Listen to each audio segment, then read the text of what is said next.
I started riding in July of 1974. My folks had moved that year, so I started my senior year 2 weeks late. And third quarter was coming towards an end, and they let me take some tests, and I was gone. When I first went there, I didn't know anything about that. I rode horses, but I didn't know anything about the racetrack. I liked riding horses, and it was the one thing, I thought I could best make a living at. Being a jockey is a very tough job. You're an athlete. He wasn't just like the other guys. He had something a little different, as the good athletes do. Not only does size matter, but strength and your absolute ability matters. There's times you got nervous, maybe the pressure a little bit, but once some gates opened up, you just got to play the ball, play it how it comes up, and go from there. His riding style was different from others, but that, I think, is one of the reasons he succeeded. My success come later in life, which was good. I rode for 10 years before I kind of went to another level in my career.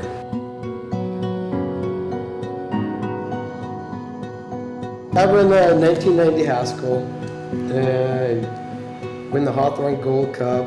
And Elite Lady and Tim Ducey going on to score here in the Donna Reed. Elite Lady.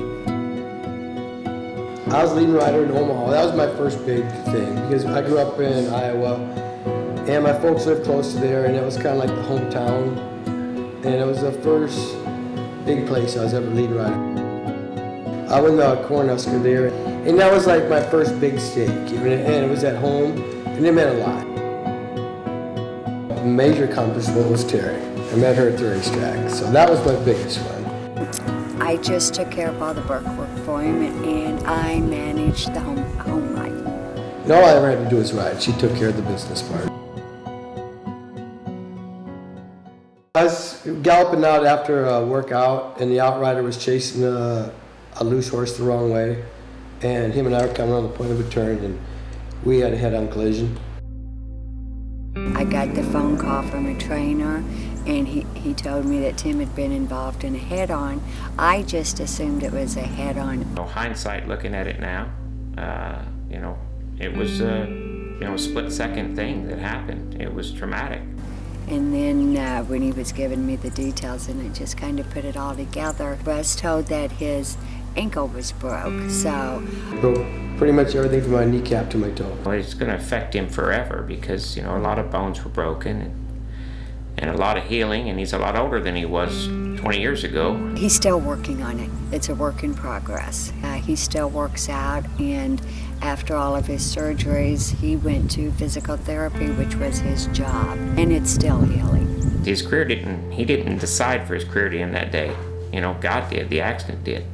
So I think Mr. Ducey would have ridden many more years. I don't know, at the time I thought I'd go till I was 60, which I just turned. Looking back, it was probably getting time to quit anyway. I'd gotten to ride 35 years, so. But through that, Mr. Ducey was able to retire probably younger than he was expecting to. He's actually, he's grabbed life and enjoyed his retirement. Even though he was forced, it's really brought Mr. Ducey's personality and his friendship even closer because he doesn't have to continue to race in that career. Everything happens for a reason, they say, and life's good right now, and I'm enjoying the retirement. Absolutely love spending time with Tim, which we've never gotten to do on a year-round basis, and just doing basically whatever we want to do now. The racing industry was glad Mr. Ducey came around, and so was I. But through the years of being in the horse racing industry, you hear the big names, Pat Day and Willie Shoemaker and Eddie Arcaro, and Tim Ducey definitely is in that club because there's not a lot of riders that's won 5,000 races.